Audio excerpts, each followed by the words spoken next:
I really believe that organizations, when we go in and help and do the right human resource thing, and it's not just all about compliance, right? It's about how to build good communication, how to make sure, that the people within the organization are talking to each other, how people are feeling comfortable in their roles, right? How the managers are trained, right? Setting the expectations and companies making sure they're following through. I actually believe that human resources help create a better employment experience. Let's discover the Cleveland entrepreneurial ecosystem. We are telling the stories of its entrepreneurs and those supporting them. Welcome to the Lay of the Land podcast, where we are exploring what people are building in Cleveland. I am your host, Jeffrey Stern, and today I had the pleasure of speaking with Mark D'Agostino, who co-founded ConnectedHR in 2014 and currently serves as its president. Under his leadership, ConnectedHR has become one of the fastest growing human resources consulting companies in Northeast Ohio. Before ConnectedHR, Mark began his entrepreneurial career in 2001 by starting Trifecta Business Products, and as its CEO, grew it to 2 locations and over 40 employees.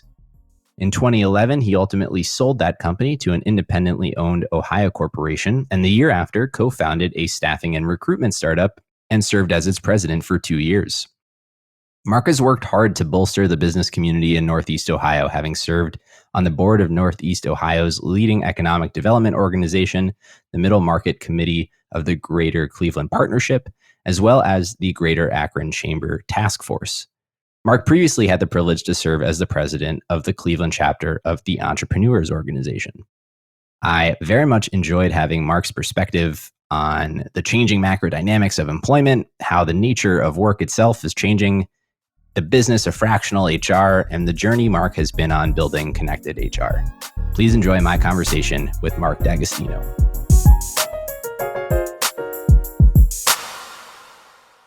Mark, I've been looking forward to this conversation. I think in preparation for it, just very evident that a lot of the topics we'll cover here sit at the eye of this people employment storm I think that we find ourselves in recently with regards to these tectonic shifts in the way work is being done, the state of employment, the nature of human resources, and how this whole industry is evolving, what is transient, what has staying power.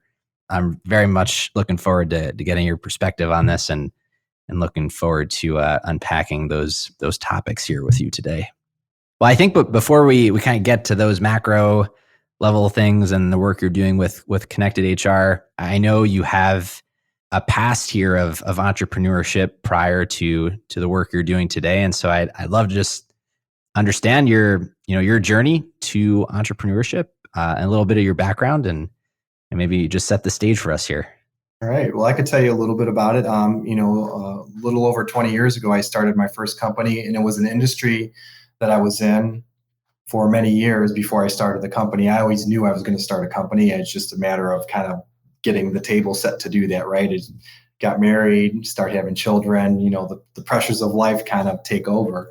And but I started a company, and it was in an industry that I was in for a while.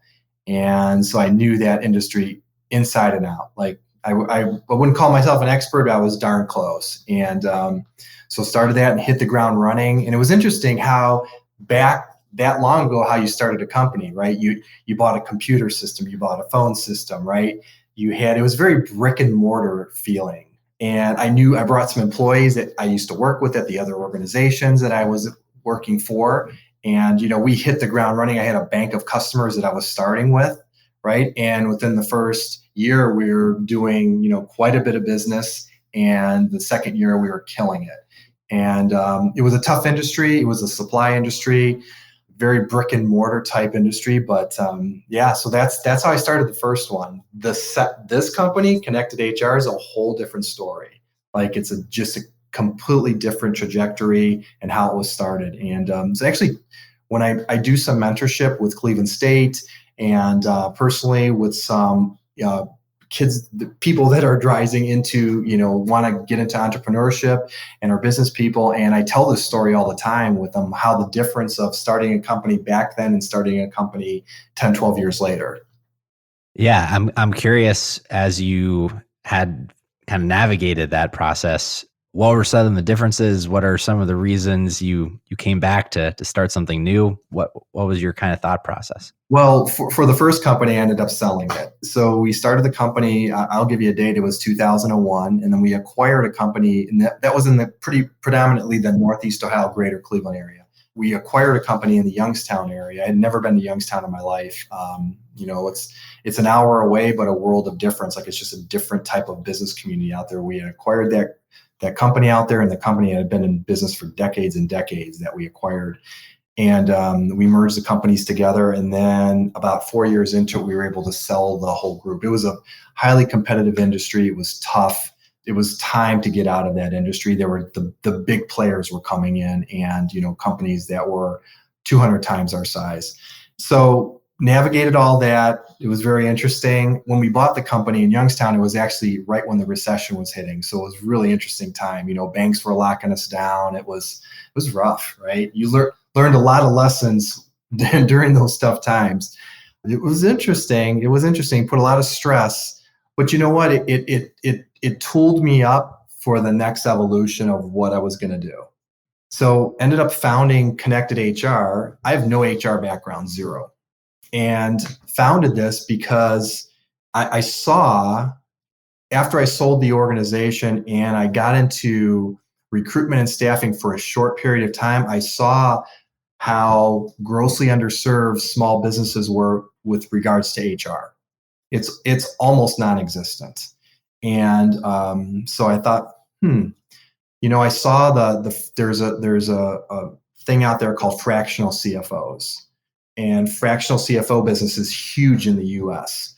So I thought, okay, let's take a look at this. Can we apply that model to human resources in the marketplace?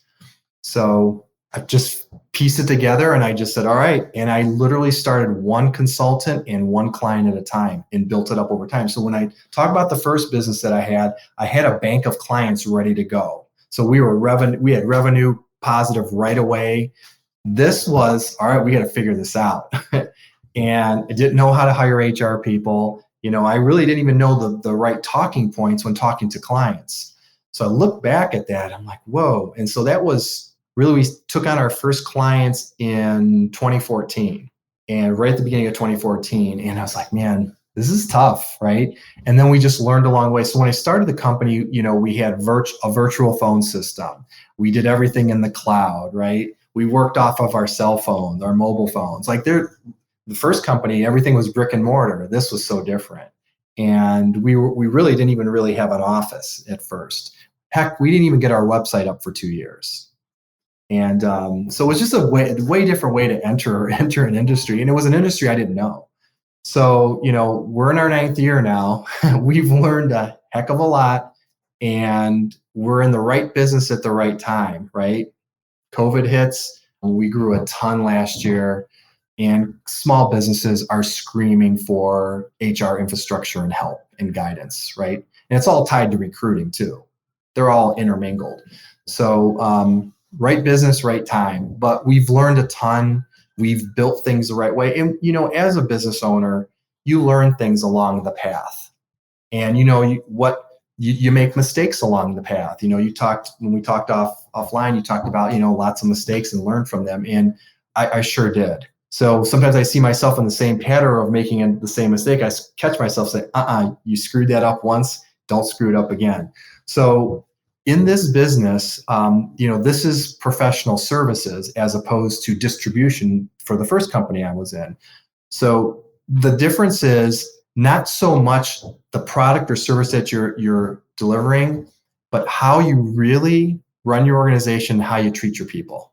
When I had the first company, I consider myself a very helpful leader. I take, when somebody's got something going on, I sit down, I talk with them, I listen to them. I try to make people feel that they're cared about. And I don't want to use the term a servant leader. I think it's kind of an outdated term, but I at one time I viewed myself as a servant leader. I was screwing so much stuff up in the HR space when I had the first company. I needed help and guidance. I wish this service that we developed, Connected HR, was around because I would have used it for my other business. The controller and I were handling all the HR things, all the related things, and we were fumbling them all over the place. And we had good intentions. We wanted to do the right things. We were just making mistakes on them. So when I started this, a lot of the things, since I don't have that huge HR background, I think about things from a business perspective. What matters to a business? Something that's cost effective, right? Something that's on target, something that you can count on, that's reliable. So when I started to develop this business, that's what I focus on. And I just hired the HR experts in that were the experts in human resources that could deliver those services. And then I built an infrastructure around there, how to support them. And it's really that simple. It sounds simple. It's uber complex, but it was that simple to come up with the concept. Well, in those earliest days when you're, I think, going through the founding of this idea, how much of the problem was one that you recognized having experienced it yourself at your prior company, and how much of it was seeing it, the challenge, the lack of HR capacity through the staffing and HR work that you were doing at the time? Yeah, so that's a great question, Jeffrey. So I felt it when I had the other company. Like I could feel like something's wrong, but I didn't know what I didn't know, and I didn't really know how to fix it because there was no way we were going to add, $85,000 a year HR person to our, and plus there wasn't 40 hours of HR work in there, right? But as I got into the other business and as I got into the transition business before I started Connected HR, and I started to see small businesses and interact with their recruiters and with their HR people, I saw a consistent problem over and over and over and over again. Like it wasn't at one or two companies, it was at scores of them. And I thought, okay, there's a market opportunity here. There's a market opportunity. So, I can design something that can help. And it can help these organizations. So, it was just really taking a market opportunity and filling the need. Can you kind of break down a little bit in more depth the idea of this fractional worker? You kind of borrowed from the very growing industry of fractional CFOs.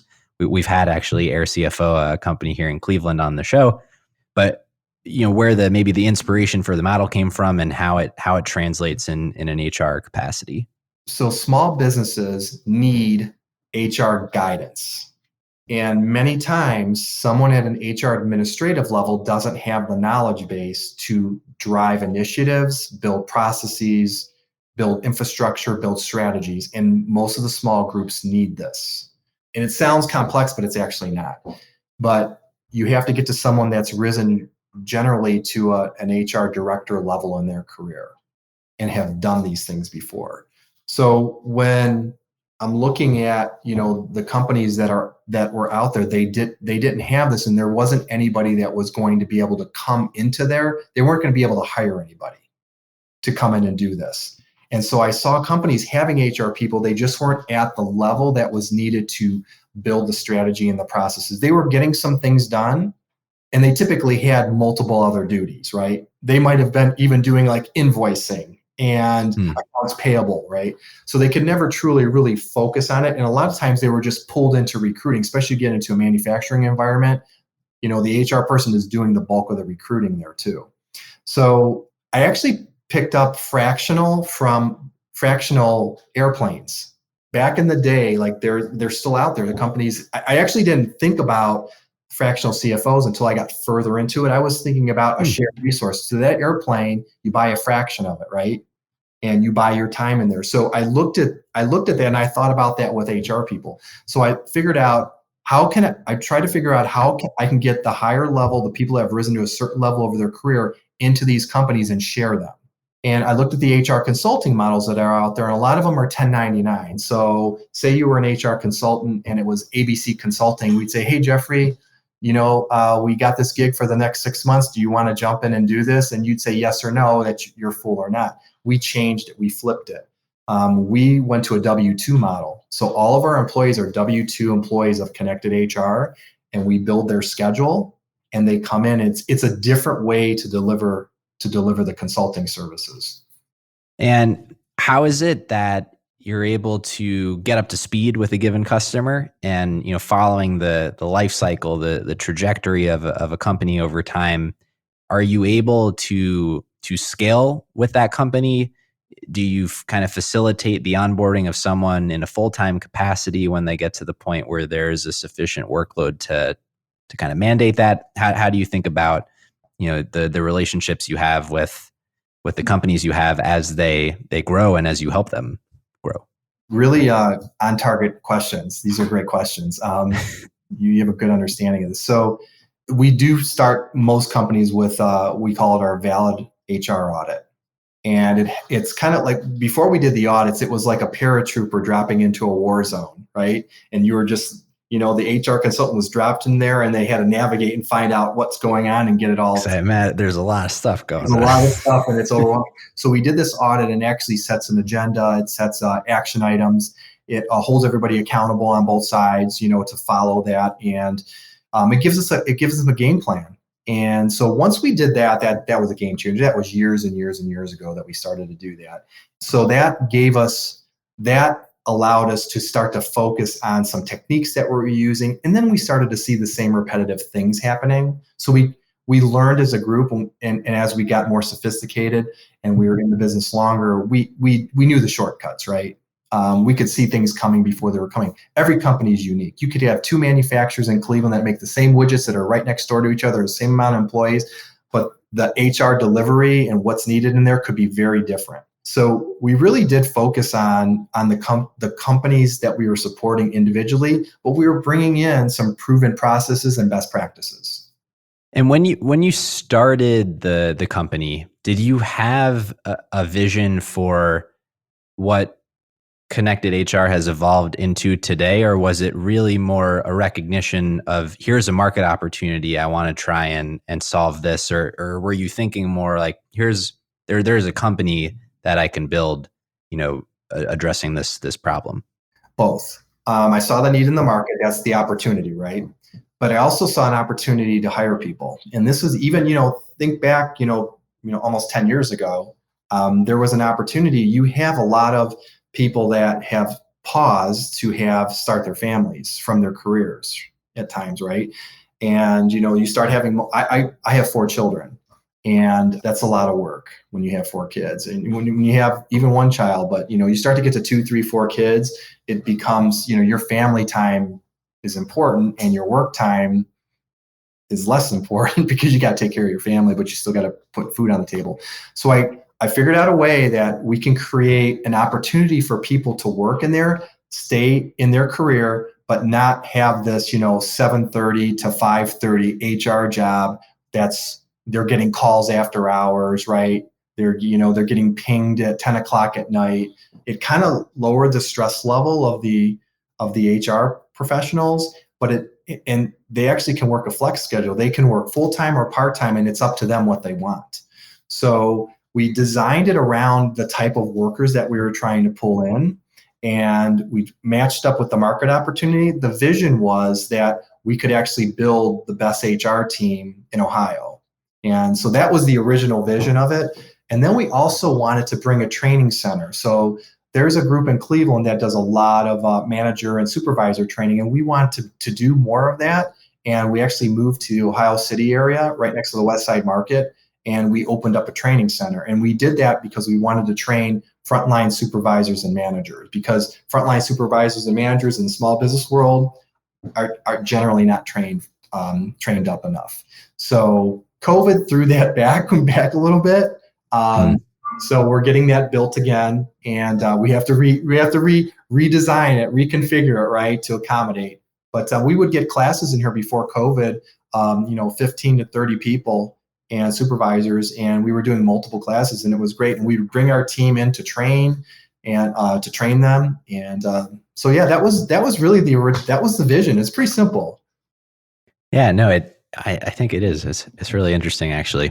As you were talking, it made me think about, in my observation, anecdotally, there is often this association of HR with people operations, with the underlying culture of a given company in a lot of ways. I think when people think about, employee enablement, onboarding, the overall employee experience, it's tied in a lot of ways to a company culture. And I am curious how you have thought about, bridging, doing the HR work with, the company cultures that you're getting ingrained into, and how you contribute to company culture, or think about that. Culture is tough, right? Culture evolves. Yeah. I love you say, I want to have a great culture. We want to work on our culture. It's such an ambiguous statement almost, right? Like, how do you even start to do that? I actually take a step back and don't really say, I think the work that good HR sets a foundation and starts to have an impact or an effect on culture, right? But I really believe that organizations, what we go in and help and do the right human resource thing, and it's not just all about compliance, right? It's about how to build good communication, how to make sure that the people within the organization are talking to each other, how people are feeling comfortable in their roles, right? How the managers are trained, right? Setting the expectations in companies, making sure they're following through. I actually believe that human resources help create a better employment experience. And if we go into a company and help create a better employment experience that affects retention, it affects culture. And so I really, there was a term we used early on, it was employer of choice. And right now, we're seeing it because everybody's fighting for candidates and workers and employees. But I really think companies that are being very intentional about creating a good employment experience are going to be the ones that are going to do very, very well in the market. So I'm taking a step back from culture, and it's really about the employment experience. Yeah. And I am also curious what a good employee experience, how that has changed over time, and the importance that companies are attributing to it these days, and how that has evolved. It starts at the job postings.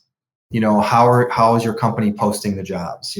What do your job descriptions look like? Have they been updated? Are they on task, right? Are they on task compared to what the market is? Are you paying correctly, right? So think of how's the interview process? How was the screening process? How was the interview process? Like, these are all part of the employment experience, right? They might not be employees, but it's part of the employment experience. So how does that all look? Companies used to, kind of like skip through those. I did it too, right? Back at the other group. I even did it at the beginning of this one. I just didn't know what I didn't know. And then I've gotten further into it. I understand how important this is now. So how do you, onboarding is always undercooked. Always. It is the most important thing you can do. We're constantly looking at our onboarding. What can we do better? And it's not that you're, given a plate of cupcakes before somebody comes there, right? And balloons. It's actually how you integrate them into your organization. Who are they allowed to access? Who can they talk to? How do they feel when they enter, right? And part of the employee experience too is how you're exiting somebody, because not all employment ends happily, right? Sometimes it's a little rough. So you do exit interviews. Your employees are watching how you exit people out of your organization, right? Employees are talking. So there's all these things that are involved in it. How you're handling compensation, how you're reviewing your employees, what kind of conversations you're having on a quarterly, yearly, half-year basis. All these things are important. So there's so many things. I mean, we could sit here and talk about it for hours and hours, right?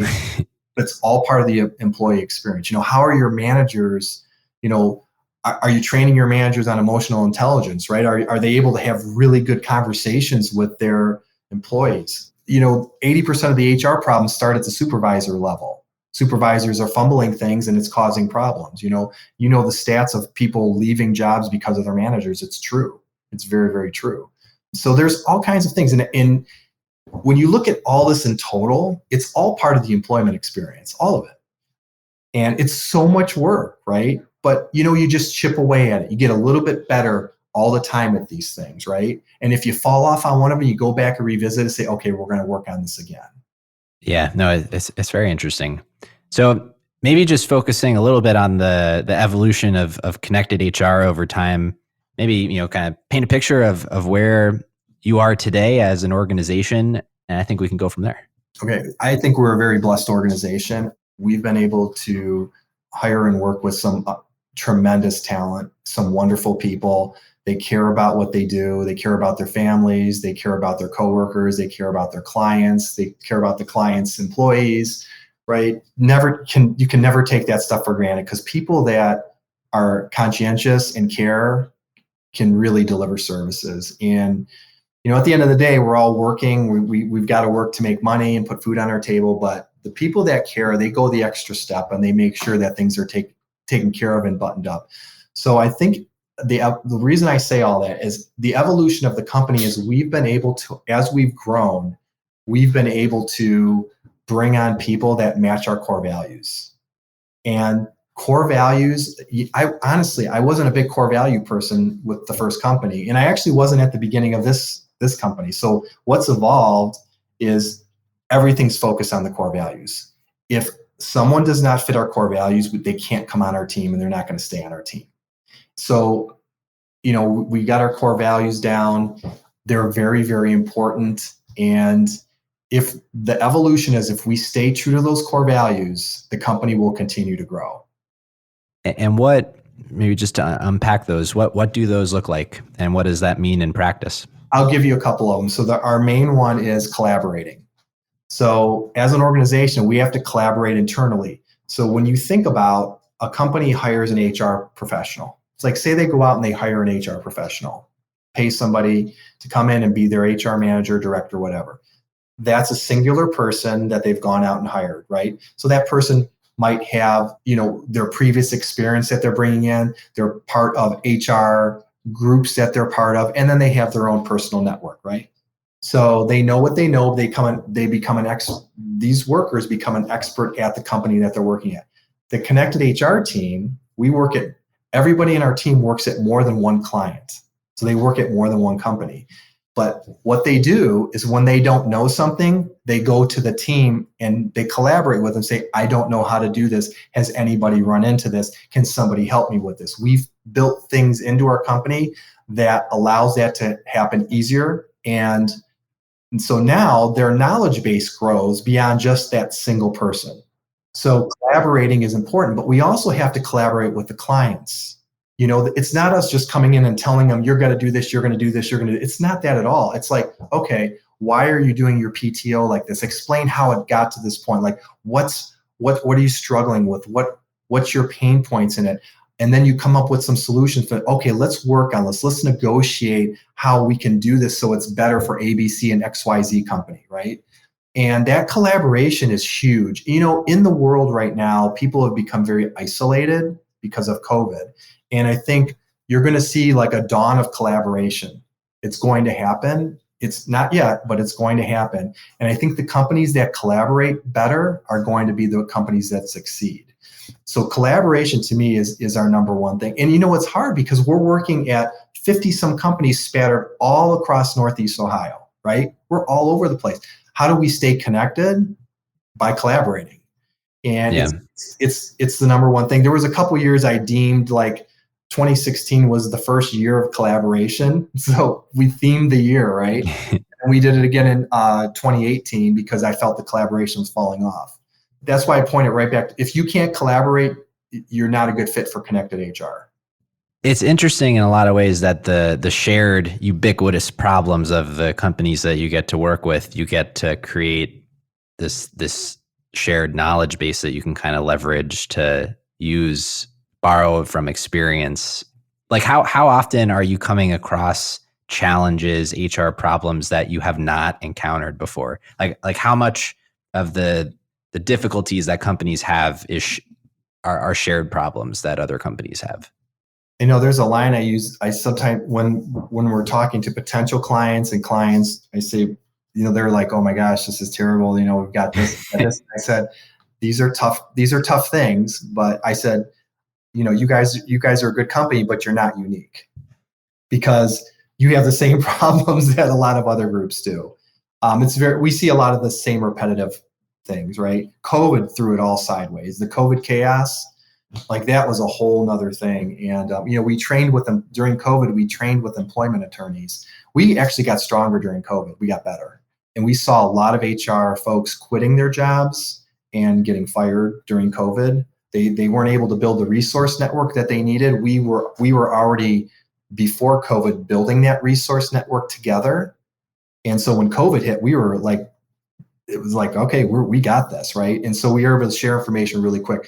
So I really think that our team runs across stuff that they don't know. Sometimes they don't know it individually. Sometimes they don't know it as a group.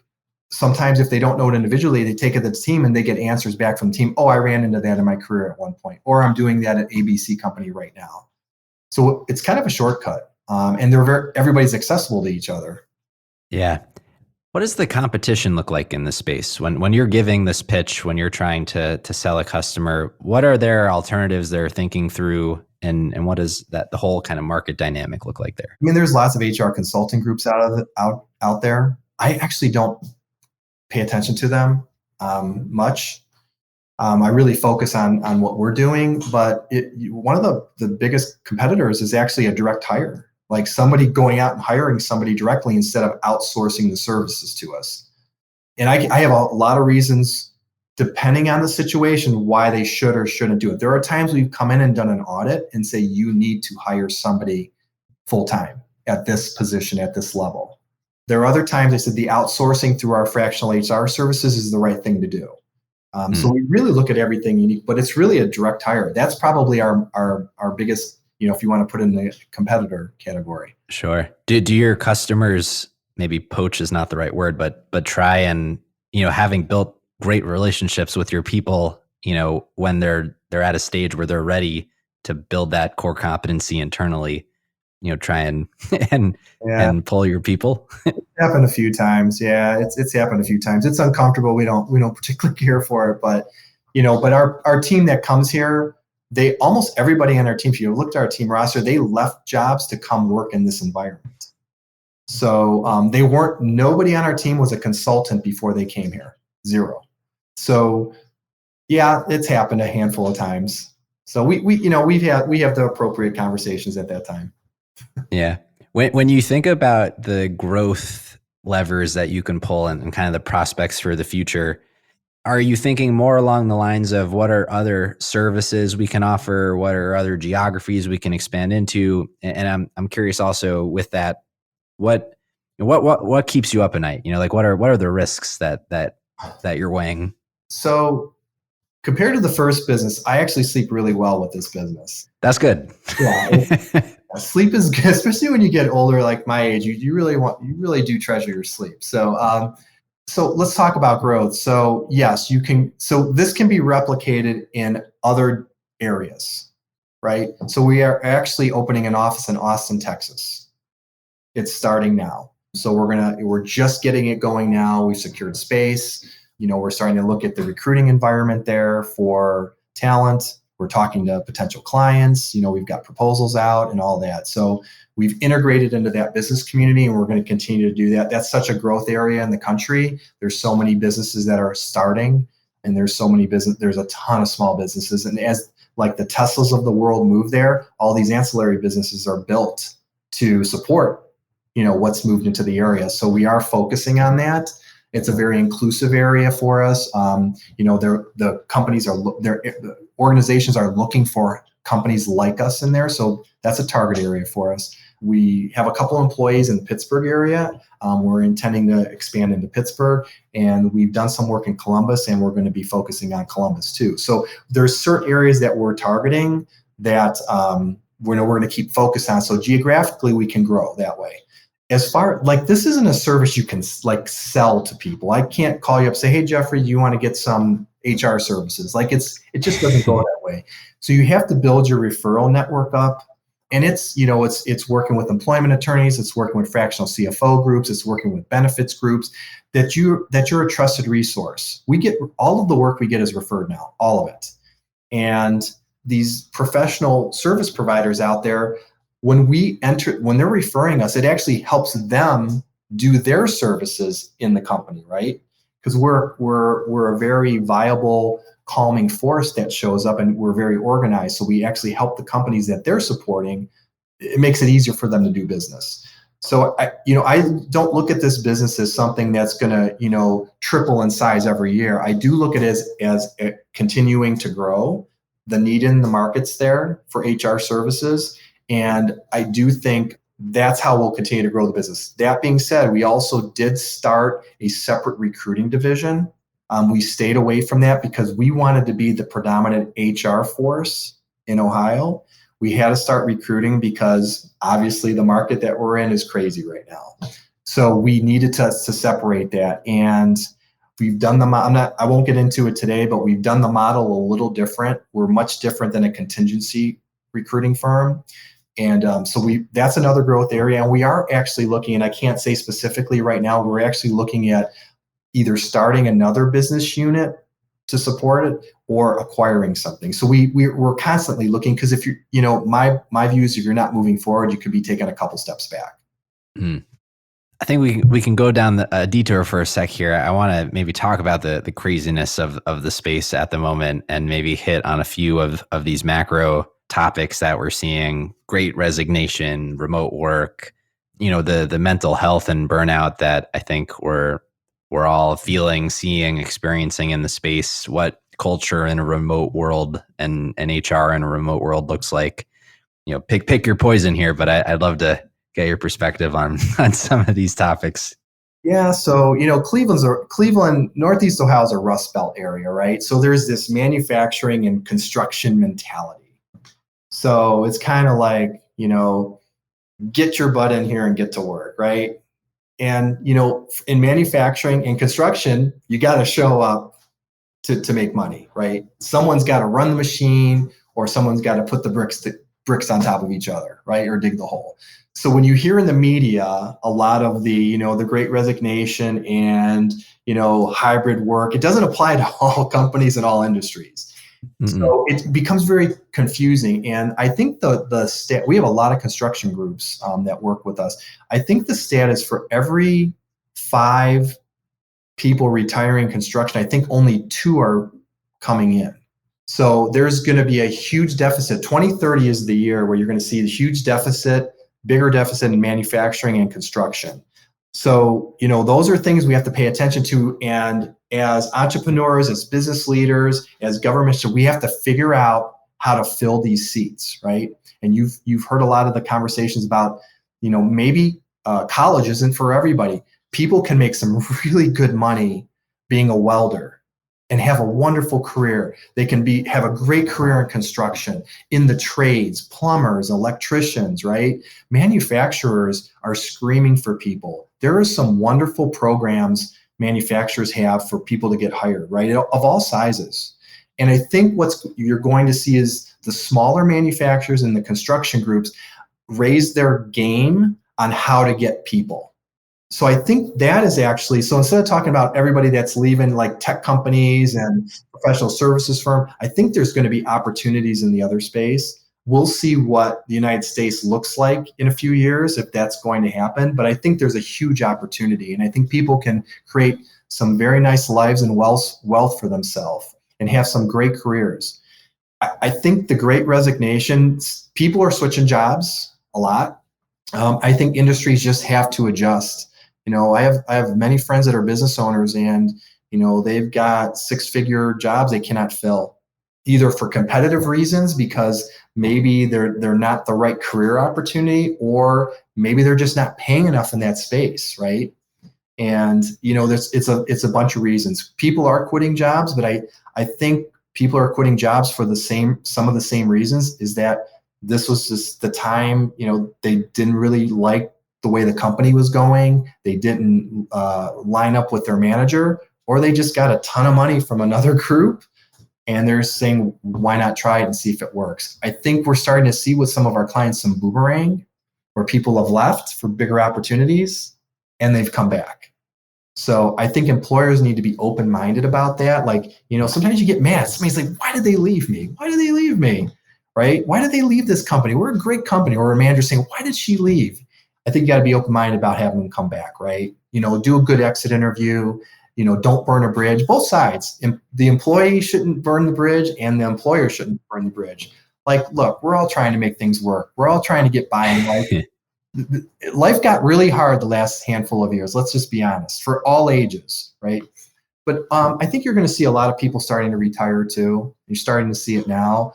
So are the companies going to be able to redesign the jobs of the people that are retiring to bring in some of the younger talent, right? It's a very interesting time. So I think there's just a lot to be determined yet. What are you most excited about thinking about the future? You got to narrow that question down a little bit. With regards to, I'll throw two out there. The kind of trajectory for Connected HR, like in retrospect, what is the impact that you want to have, and what gets you most excited about thinking about the future of Connected HR? And then on the macro side, just given the changing nature of work and some of these trends, like of these elements, what is most interesting to you about them? I get excited because every year we're in business, we get to work with more and more awesome companies and more awesome HR professionals. And we just keep learning and learning and learning. It's like our brain just gets bigger and bigger and bigger. And it's just so interesting, the stuff you come across, and you see different leaders, how they're leading their organization, some that do a great job, some that, maybe fumble a little bit. I get really excited when people come on and they're so happy to be here and do the work. And I get really excited when clients are happy to have us there. Like, it's HR, like, who gets excited about it? Human resources. But when you do a good job and there's a good marriage of the services and the client, it's wonderful. So I actually think that this business has a lot of legs. Like, it can really keep going, growing and going. And so I'm excited for the future. And I think we just don't know what we don't know. Like, what else can this company do? How we're small, we're flexible, like, we can pivot and do things. Like, I like that feeling of freedom. It's one of the reasons I'm an entrepreneur and a business owner. I like that freedom to move, right? And so I think I feel that way about the company. I don't feel like this is just the one way that we do it. No, like, we might change. And I like that. That feels great. I'm excited for the future. I think we're going through a hard time in society now, everywhere, you name it. We don't have to sit here and go over the sadness of that. Well, I think we're going to have a renaissance at some point. And I think that there's going to be happy times and people are going to be excited to be together, be at work, accomplish things together. I actually look very positively on the future. I think we're still kind of going through some tough times, right? But I think there's going to be a renaissance. And I think the good companies that understand that and treat people well and try to build the best company that they can build for the employment experience are just gonna kill it. And I think some of the the old stodgy type of way to do business is just going to go away, and because they're not going to survive. So I'm actually super excited for the future. We got some challenges ahead. So we do. I think it's more fun to be an optimist. True. Awesome. Well, I want to maybe bookend this conversation with a question we ask everyone who comes on the show, and we're building kind of a collective collage here of not necessarily people's favorite things in Cleveland, but for something that other folks may not know about, a hidden gem, if you will. Okay. I have one. It's not this huge, amazing thing, but I think it's a hidden gem. The Hyatt Hotel in the Arcade is awesome. It is so cool. It's so unique. There's not a lot of that type of hotel in the United States. It's just a cool place. And what's near and dear to me, when I was like 19 years old and working through college, I went to Cleveland State, and if you've ever been in the Arcade, there was businesses all in the multiple layers there are. And I used to go to this one business and try to sell them supplies, when I was a 19-year-old kid. So when Hyatt came in and turned into a hotel, I just thought it was the coolest thing. They put a Christmas tree up there, and at Christmas time, it's just a really neat place. And it's so Cleveland. Like, it's just like a time warp when you walk in there. It really is. It's an incredible building. I mean, it's really aesthetically, the history, it's fantastic. I agree. That's a great one. Well, Mark, thank you again so much for coming on today and for sharing your story and the work you're doing. Really interesting conversation, and I very much appreciate it. Thank you, Jeffrey. I appreciate it very much. Awesome. If folks have anything they would like to follow up with you about, where is the best place for them to do so? They should jump on our website, connected-hr.com. We put a lot of time and effort in there, but all our contact information is in there, so they're welcome to get a hold of us that way. Well, thank you again, Mark. Thank you, Jeffrey. I appreciate it. That's all for this week. Thank you for listening. We'd love to hear your thoughts on today's show. So if you have any feedback, please send over an email to jeffrey@layoftheland.fm or find us on Twitter @podlayoftheland or @sternhefe, JEFE. If you or someone you know would make a good guest for our show, please reach out as well and let us know. And if you enjoy the podcast, please subscribe and leave a review on iTunes or on your preferred podcast player. Your support goes a long way to help us spread the word and continue to bring the Cleveland founders and builders we love having on the show. We'll be back here next week at the same time to map more of the land. The Lay of the Land podcast was developed in collaboration with the Up Company LLC. At the time of this recording, unless otherwise indicated, we do not own equity or other financial interests in the company which appear on this show. All opinions expressed by podcast participants are solely their own and do not reflect the opinions of any entity which employs us. This podcast is for informational purposes only and should not be relied upon as a basis for investment decisions. Thank you for listening, and we'll talk to you next week.